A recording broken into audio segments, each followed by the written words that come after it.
Welcome to the Early Night Show with Anway Pramanik. Hello, everybody. Rather, should I say, good evening? Welcome to another episode of Early Nights with Anway Pramanik. I didn't have a topic for tonight till I pressed the spacebar on my laptop, which usually starts the recording. Not making it up. So as of right now, I neither have cue cards, I don't have a script, don't have pointers. What I do have is the Meshuggah song Demiurge, the,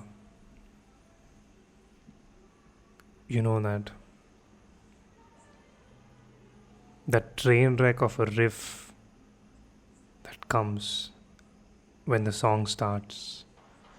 Bam, bam, bam, bam, bam, bam. Fuck. The way that, 8, 9, 10 string Frederick Thorndal guitar just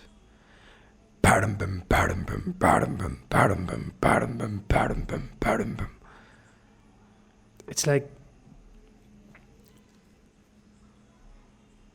you know how when you use a music system, the subwoofer has that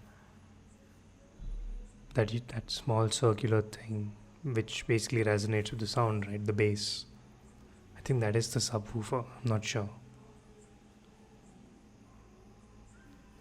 So imagine in the universe, on the two ends of the universe, there were these two black holes that were suspended. And they were the ones that were bashing out this low density, low frequency, high chug fucking riffs.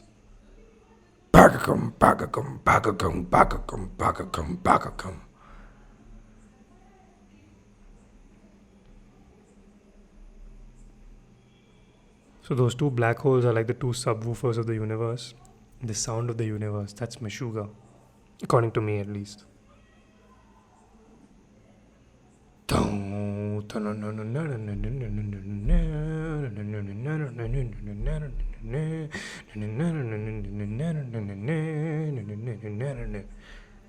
I mean, it's like, I remember one of my childhood friends, Karthik Krishnan. I don't know if you're listening to this, KK, sitting in Canada on your cold ass. But he has a big interest in, like astrophysics and the physics that exists in the constructs on the universe. And I remember him and I having this conversation once that jazz is the music of the universe and mathematics is the language of the universe. Or rather, let me rephrase that. Mathematics is the jazz of the universe. Something like that, okay? Something on those lines. Now,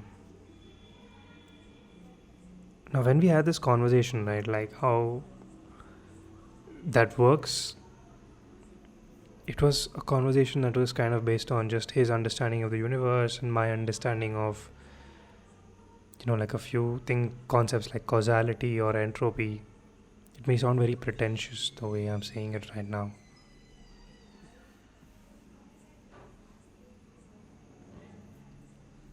I'm recording this podcast just to take a break from the topic. I'm recording this podcast at 8:24 p.m. The apartments facing my window are all lit up.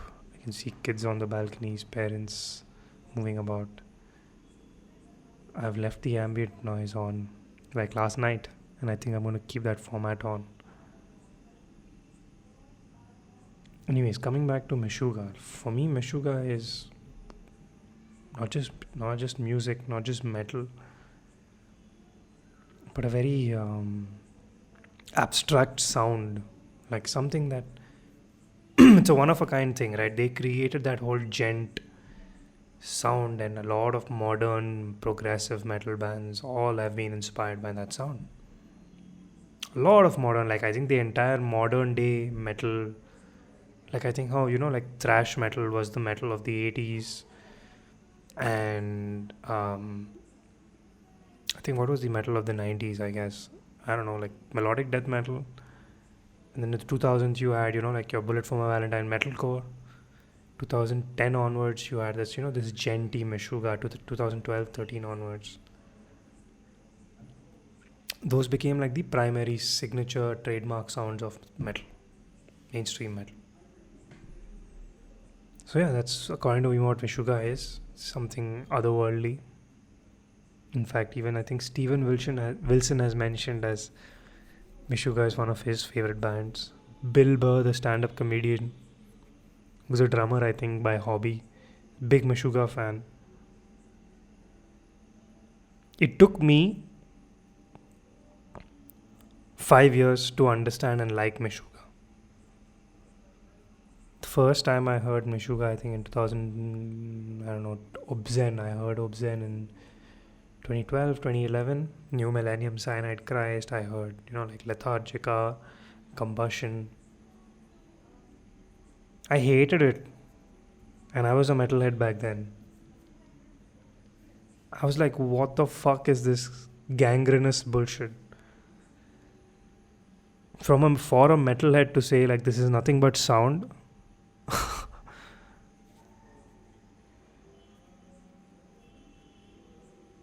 I still remember the day I fell in love with Meshuggah. Like for a long time of my life, when I started exploring a lot of my psychedelic consciousness and my otherworldly consciousness, I started getting into like stoner rock and post rock and jazz and a lot of these musical genres which otherwise I was not exposing myself to because I thought of myself as a metalhead. Anyway, so I still remember that it took me a long time to understand jazz, Dave Brubeck, Chris Hartland. I'm not going to say any more names or look up any more names to sound pretentious, but the few one or two names that I have heard,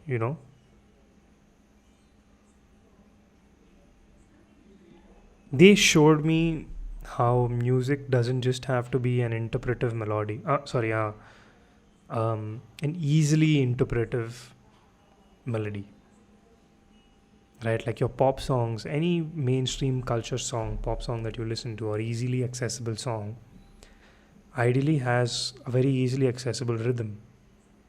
Right, like let's break it down from the most simplest levels.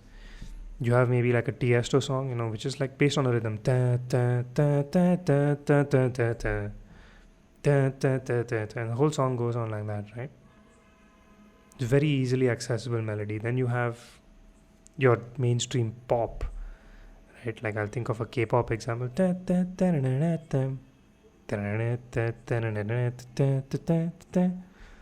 Very easily accessible melody. Even about metal, right? The kind of Breaking Benjamin kind of stuff.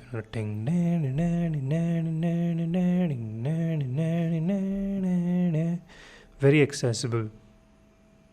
Then even your slightly more harder metal, if you go into like say Bullet for My Valentine, still accessible, right? With the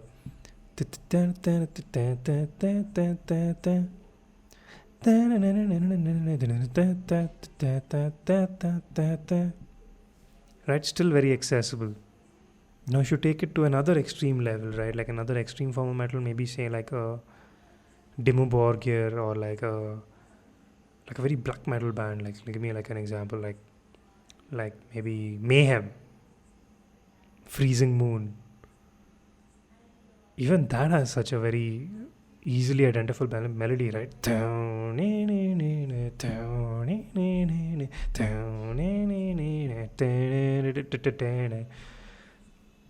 You can easily pick up on that melody.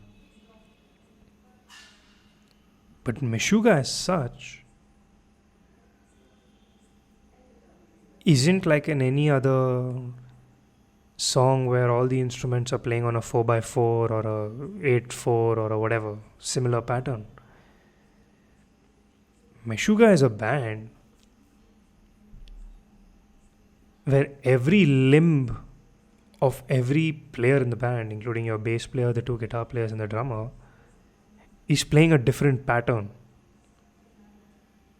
But in those moments of repetition within the pattern, whether it's a 4-beat, 8-beat, like if it's a, like they will find moments of repetition. That is when you will see the song comes together in the abstractness. Right? Like, of course, if you are a proficient musician, you will easily pick up on the rhythms and the melodies of a Meshuggah song, like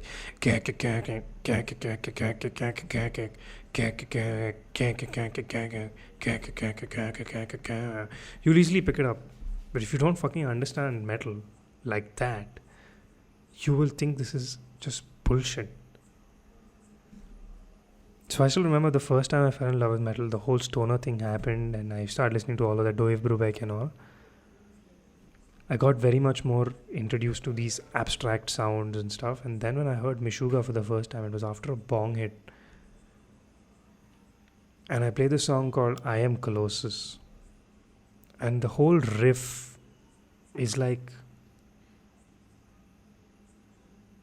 If you're listening to this podcast, just close your eyes for 2 seconds. Right? I just want you to visualize this. Just visualize. You're in a forest, in a canyon, and you're rather overlooking a canyon, right? At the edge of the forest. There's probably a waterfall going down, and there's mountains and crags on the other side. And then suddenly you see like a mountain moving and walking like slowly towards you from the horizon. Right? Like as you exit the forest, there is a carpet of mist in front of you, and as the mist clears, you realize it's the valley with trees. And from this mist, this giant mountain is walking towards you, and you realize it's actually a big giant. Now imagine what kind of music would accompany that. Kind of heavy, again, that black holes of the universe forming the sound.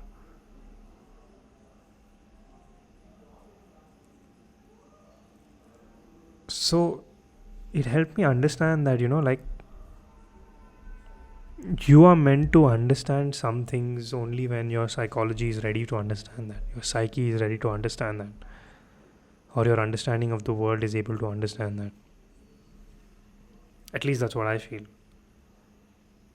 I feel like the more I become more well tuned with the world, the reality of my universe around me, the more I become in tuned with the different sources of media that I consume. Songs, anime, movies, TV shows, comics, documentaries.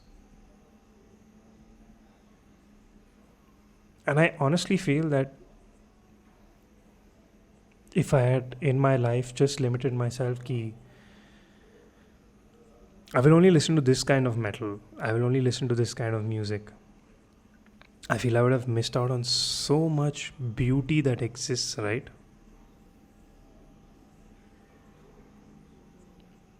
So this whole ability to that no matter what point of time in your life you are, you know what your likes and dislikes are, you know what your priorities are and what your boundaries are. But you're always open to experimentation. That childish inquisitiveness that I want to try out new things, I want to do new things, I don't care about failing. That has to, according to me, is something I'm always trying to keep alive in me. Just yesterday, I think Neil Strauss,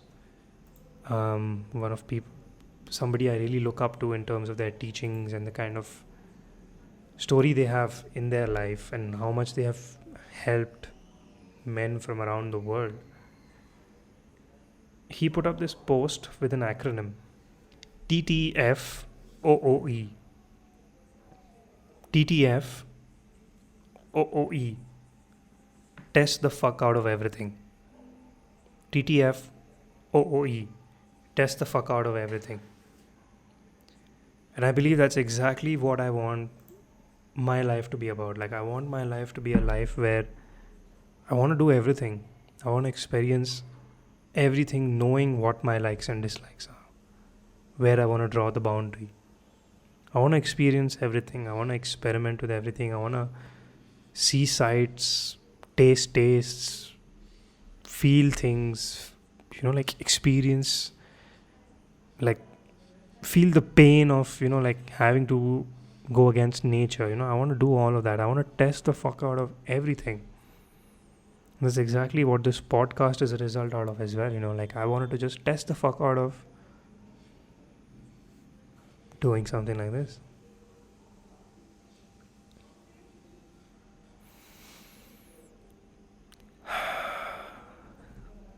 Let's take a deep breath, guys.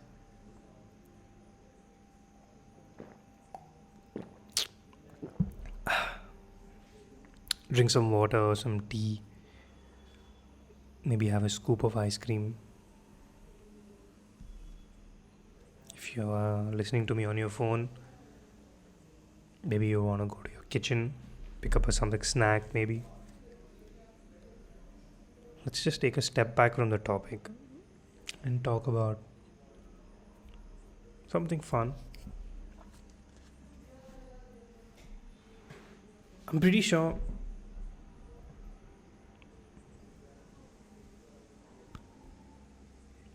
taking away the whole philosophy, that you want to spend your entire life chasing something, chasing a goal or status or something. I'm pretty sure in our lives, knowing that we are all living in a hyper information sensitive time of humanity, where I not stepping out of my house can vicariously experience everything that's out there, right? Like, given a choice, I think, like how the Japanese culture is right now, right? That men, women not going out, not making love, because I think they have kind of limited themselves to only experiencing or experimenting with their culture that already exists. They're not testing out anything right now. And I think it comes down to an individual leading his group or a group leading individuals within that group that grow. I don't know, I don't have an answer, but I honestly believe that we would be happier as individuals in a culture where we got the opportunity to test the fuck out of everything.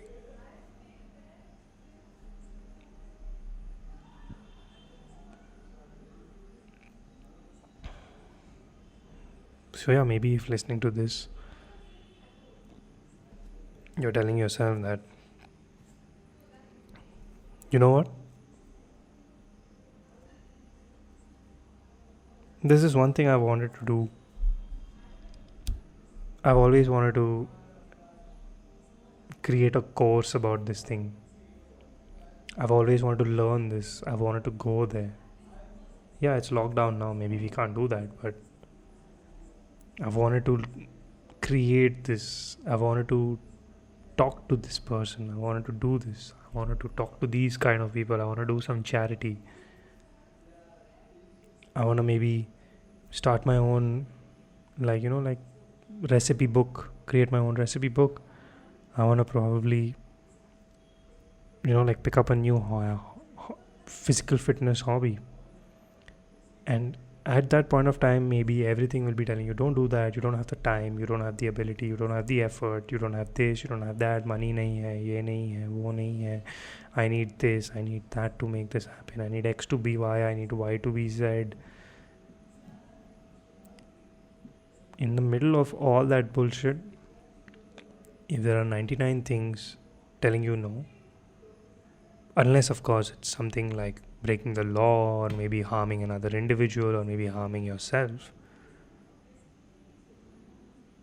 which I would never advise for and always would advise against. Like, you should never harm yourself, others, or consciously break the law. or at least how much of the law you know should not be broken.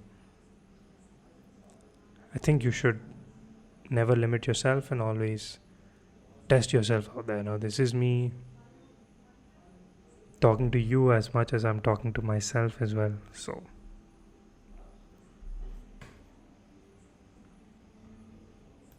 I think I want to call it a night here. I don't want to stress you out with any more gyan. As I was saying, I'm going to pull out my Snickers bar now, reward myself for consistently doing a podcast today. And I'm also looking online for the 1997 Berserk series. I want to watch it,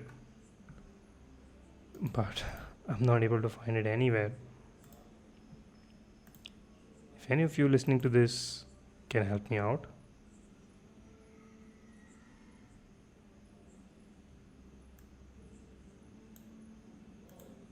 I would owe you for the rest of my life. Or at least I would owe you a nice ice cream. How does that sound? Thank you so much for joining me tonight. I really hope you had a fun time. Looking forward to maybe seeing you tomorrow again. Good night. See you again.